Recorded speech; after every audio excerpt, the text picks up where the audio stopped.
This is a First Alert Storm Center update.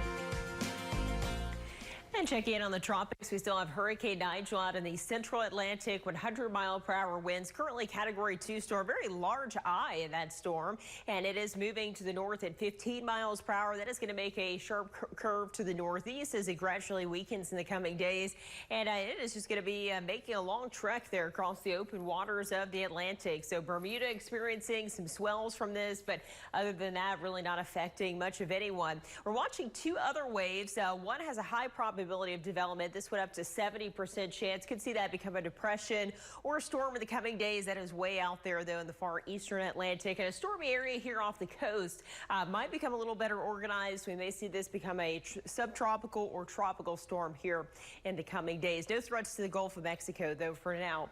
And look at our surface map. Winds have returned to the south, so that moisture is slowly beginning to increase. And as that happens, we will eventually see a chance for showers return. Tomorrow, we have a little bit of a disturbance pushing by to our north. Could see some rain across North Louisiana, but we shouldn't be looking at much here in central Louisiana. We're on the eastern side of this ridge that has been centered off to our west, and that'll be the case through the end of the week. Then heading into the later part of the weekend, early next week, we may be looking at a trough pushing a cold front into the area. So we've been enjoying that nice dry air with dew points in the 40s and 50s, but those are steadily climbing here over the next few days. So we'll be back to humid to muggy conditions by the end of the week and into the weekend, and we'll stay there until we see our next front bring in some drier air. And with this low relative humidity, we have been experiencing elevated fire weather concerns. This is one step below a red flag warning. Winds have not really been gusty enough to issue a red flag warning, but we do have that exceptional drought ongoing as well as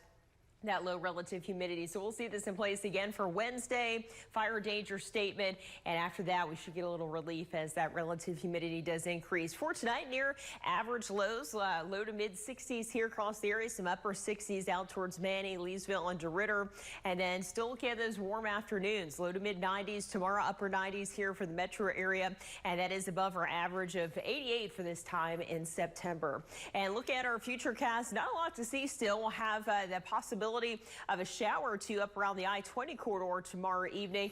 Most rain should hold off in central Louisiana. Those rain chances are less than 10% for tomorrow.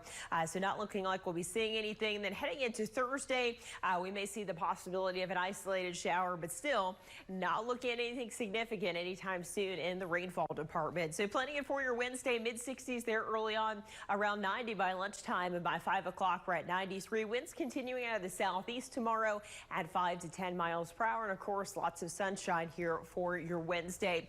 We do start adding in at least a little bit of a chance for rain starting on Thursday and continuing to the weekend. Looks pretty isolated though in that 10 to 20% range.